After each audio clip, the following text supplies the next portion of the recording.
Hello guys, welcome again to Chat's Garden, and it's September 19, early morning. Good morning po sa ating lahat. Ngayon ang aking i-flex naman ay ang ating pag-propagate ng golden photos na variegated at yung Cebu blue din na variegated na medyo ang haba na sila guys at hindi pa ako nakapag-propagate ni isa sa kanila. Ito guys, ito ngayon ang ating sleeping photos. Yan. Ang ating sleeping photos na mukhang hindi naman na siya masyado nag-i-sleep at bumubuka na siya. Pero tingnan nyo guys, napakaganda niya. Napakaganda ng kanyang kulay. Yan. Sleeping photos na talagang nag-golden na yung kanyang kulay. At itong nasa dulo, pasensya na kayo pero naputulan ito. Meron akong friend na nanghingi at hindi ko naman siya mahindian. Kaya binigyan ko rin siya ng mga 2 putol lang naman guys. Yan. Itong haba-haba na niya. Yan. Ang ating sleeping photos. Nandito pa siya. Yan. Tapos paakyat na rin siya sa kanyang pole.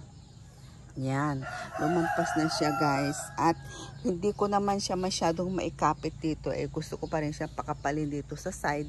Ito yung pinaka-back na side niya. Kaya magpo-propagate ako. At pag umokay na siya, ililipat ko rin siya dito guys. Sa kanyang pot, original na pot. Ayan guys, tingnan nyo. May mga ugat siya dito. There are roots here and here also. In between nodes, may mga roots. So, ang gagawin ko, I will individually cut in between nodes. Ito, ipropagate ko na siya na ganito. Yan. Yan. Tapos, ito rin. Pa isa-isa. Yan.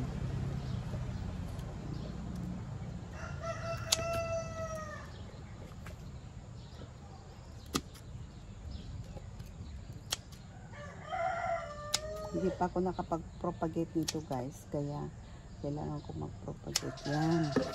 Tapos ito namang natira dito, itutusok ko na lang siya guys dito sa kanyang sariling pot. Yan.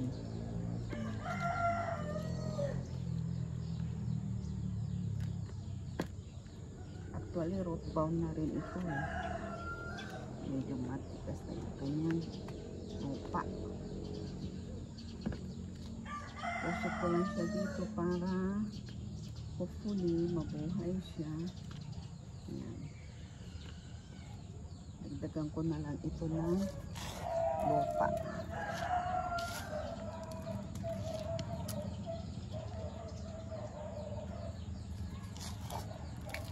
Ganyan mostly ang ginawa ko dito guys. Kaya tingnan nyo itong mga nandito sa baba.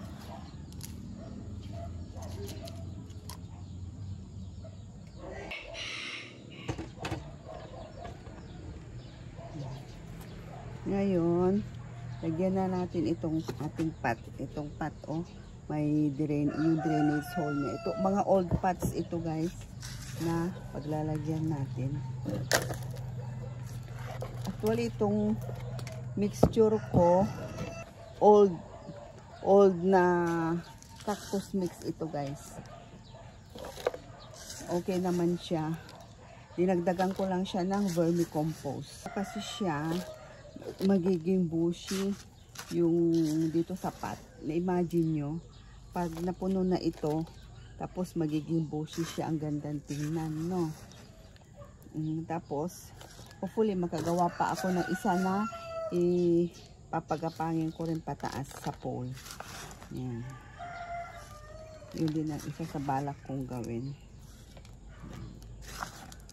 Yan, nilagyan ko lang ng loob. Gritty itong kanyang soil mix. Halo-halo na ito guys. Bali, kinuha ko lang ito ng mga lupa ng mga sakin. Ayan. Ito tapos baon lang natin na ganon. Pag ganyan. Yan. Siguraduhin lang ninyo guys na mayroon siyang ugat na ilalagay ninyo. Yung mga walang ugat, pwede rin naman kayo mag-propagate. Yung iba nabubuhay lang naman din talaga kahit walang ugat. Water propagation, maganda siya pag ganon.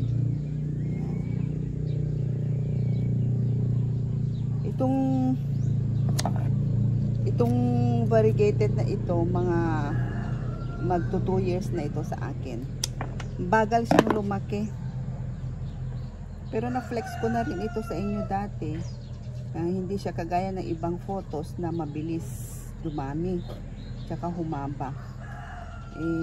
Ganyan lang yung hinaba niya. Pero actually, marami-rami na rin siyang naging dahon. I-compare mo nung nabili ko, guys. Yan. Kasagsagan pa ng pandemic nung nakuha ko.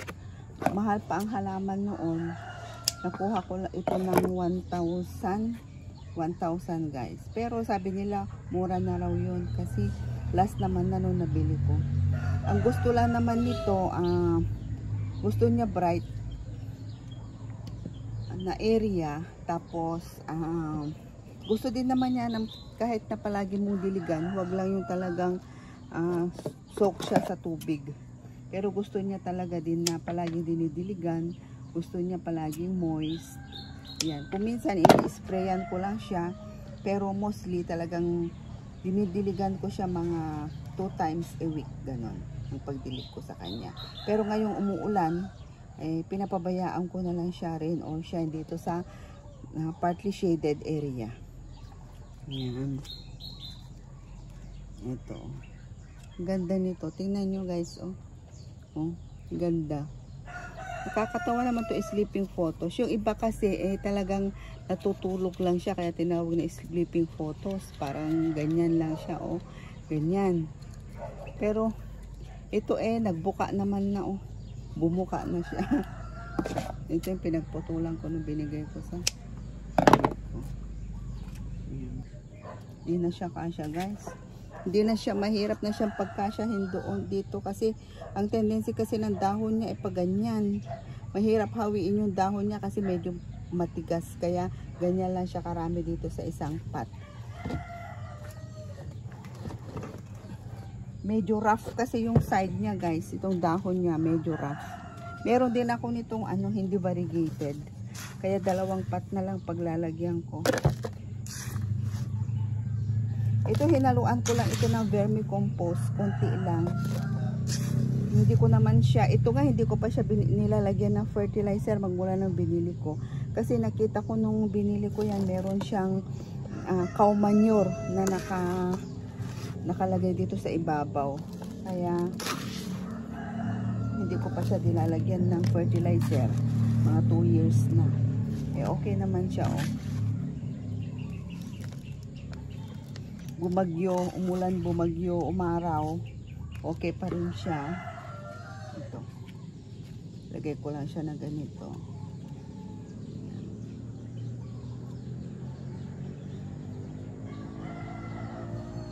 Para pag lumago na sila, pwede ko na siyang ilagay sa pole.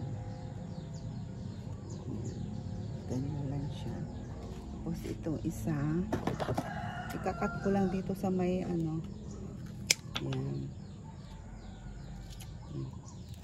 Ang ganda ng ugat niya, guys. Oh. Diligan ko siya pagkatapos nito.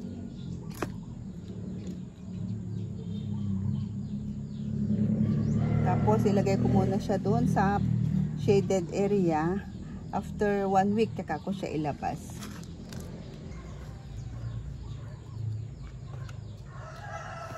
Ito na doon sa isang pot, guys. O, nalagyan natin. Yan. Ito na sila. O. Yan ang ating sleeping photos na variegated. Ang ganda. Yung pagka-golden niya. Yan. Guys, ang susunod naman na ating i-propagate ay ang ating Cebu Blue na variegated. Guys, tingnan nyo, oh. Ang ganda ng kanyang variegation. Oh. Cebu Blue ito. Ayan. Ito ang kanyang tip. Yan. Nabili ko lang ito ng 50 pesos noon. Medyo matagal-tagal na, mga magwa 1 year na rin ito sa akin. Pero tingnan nyo kung ano nangyari. Kasi ito nakalimutan ko, guys. Nandun lang siya sa corner. Until such time na muntik ko nang maapakan itong kanyang tip. Sabi ko, saan ka galing?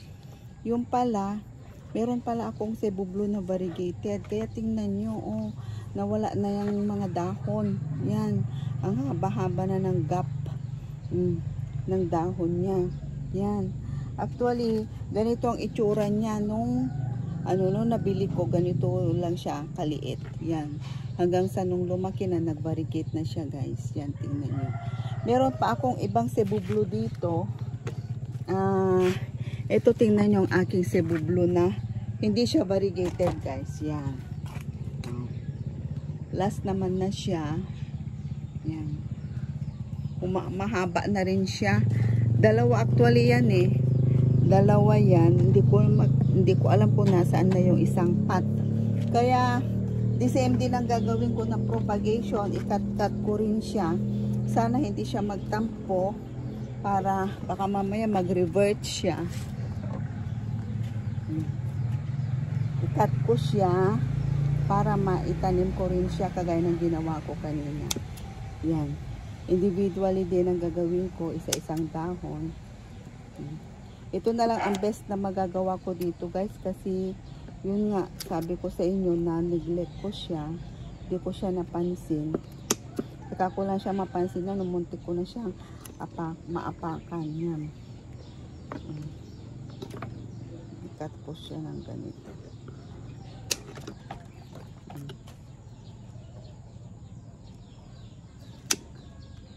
Ito ang dahon na to medyo nasira na, pero hopefully mabubuhay naman siya. Kaya isama ko na rin siya, guys.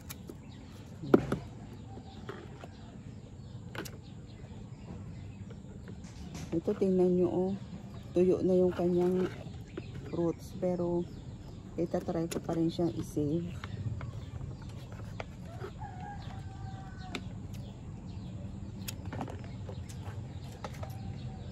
Cut ko na siya dito.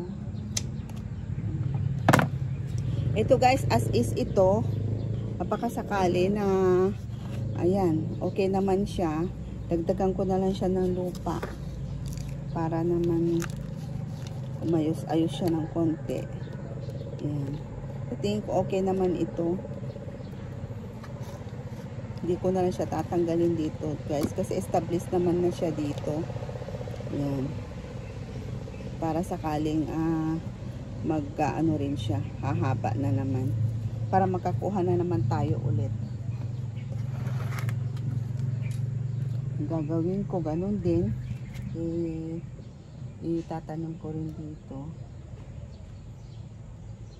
Muntik na nawala ito sa akin kung hindi ko lang siya nakita. Naku po, mawawala na siya talaga.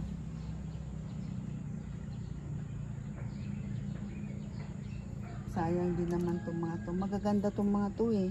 May nakikita ako na talagang nakapagparami siyang haba-haba. Nilagay niya sa pole. Tapos ang ganda ng dahon. Ang laki na. Talagang variegated siya, guys. Alam nyo, hindi naman ito mahirap alagaan eh. Kasi ano ito, parang photos lang din ito. Na syempre gusto niya dinidiligan, palaging dinidiligan. Tapos yan, sa low light kaya naman ito eh, nakaka-survive ito sa low light, kaso nga lang hindi na ganun kaganda yung variegation ng kanyang dahon pag sa low light. Kaya gusto talaga nito yung brightly shaded area. Tsaka nahahanginan. Yan, may moist. Yan. Gusto niya yung ganon. Sa fertilizer, okay na ito. Actually, nung binili ko ito, hindi ko pa rin din talaga nilagyan ng fertilizer. Kagaya nung sa Golden Photos. Basta, yun, itong lupa niya, meron na siyang vermicompost, kaya kahit naabutin na ito ng matagal, hindi na mag-fertilize, okay lang naman sa kanila. Kasi maganda itong kanilang soil, gritty. Yan. Actually, maganda rin ito i-water propagation, guys. Yan. Mabilis lang din siyang dumami ang ugat niya pag sa water propagation. Ito yung mga halaman na hindi sensitive, maganda silang alagaan. Ang ganda ng kanyang variegation. Tingnan nyo, natutuwa naman ako dito.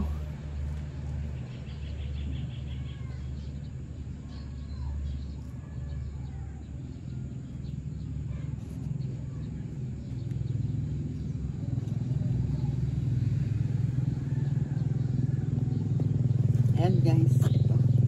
Yan. Imagine nyo ito pag kumapal ng kumapal ito, ang ganda na itsura niya. Tapos green, white ang variegation niya. Halo-halo guys. Yan. Hindi pa ako nakakapaglagay sa pole ng aking Cebu Blue. Pero pag medyo okay na ito, kasi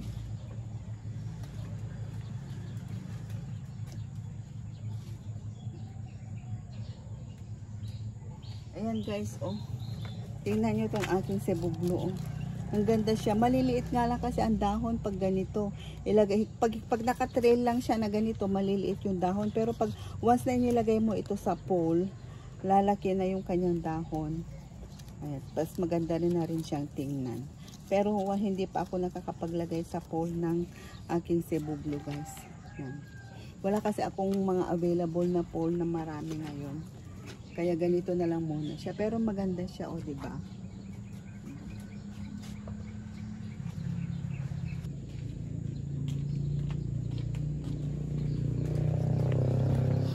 Guys, meron din ako nito, o, yung hindi variegated na sleeping photos. Promise, guys, ang tagal nitong humaba. Mas nauna pa nga ito na na-acquire ko doon sa variegated. Pero actually yung variegated kasi nung nakuha ko, talagang mahaba na rin siya. Marami siyang dahon. Pero ito, Diyos ko, imaginin mo, mga ilan pa lang, isang taon mahigit na ito sa akin. Magdadalawang taon na. Dati nung nabili ko, mga 5 dahon pa lang. 1, 2, 3, 4, 5, 5 dahon. Ito yung kanyang hinaba. Yan. Ang kanyang hinaba ng 2 taon guys. Ganyan kasi siya kabagal dumami. Ganon din ito. O, tingnan nyo, 2 sila. Actually, parehas sila noon. Mga 4 to 5 leaves lang nung nakuha ko. Kamahalan pa noon guys. Anong ganito? Yan. Ganyan pa lang. Pero binabalak ko na siyang pag nagkaroon na ako ng pole, ilalagay ko ito sa pole. Kasi tingnan nyo, hindi kasi siya maganda guys. Tingnan pag trailing na pababa. Mas gusto ko siya yung medyo pataas na ganyan na nakalagay sa pole. Tapos madami paikot yung pole. Yun ang gusto ko dito. Kaya hinaantay ko pala yung in-order ko na pole, kaya hindi ko pa ito magalaw-galaw. Ito ang ating sleeping photos. Yan lang guys for today's vlog. Thank you for watching. Have a wonderful day guys. Yan, sunny day, sunny early morning. God bless us all. Thank you for watching. Yan. To my new subscribers, thank you so much. At huwag kayong magsasawa sanang manood sa akin kahit bihira lang ako mag-vlog. Pero I see to it na ngayon medyo dalas-dalasan ko na rin yung aking pag-vlog guys. Kasi marami-rami pa tayong mga halaman na i-propagate at ipapakita ko sa inyo kung paano ko i-propagate ang aking mga halaman. Yan. Thank you so much.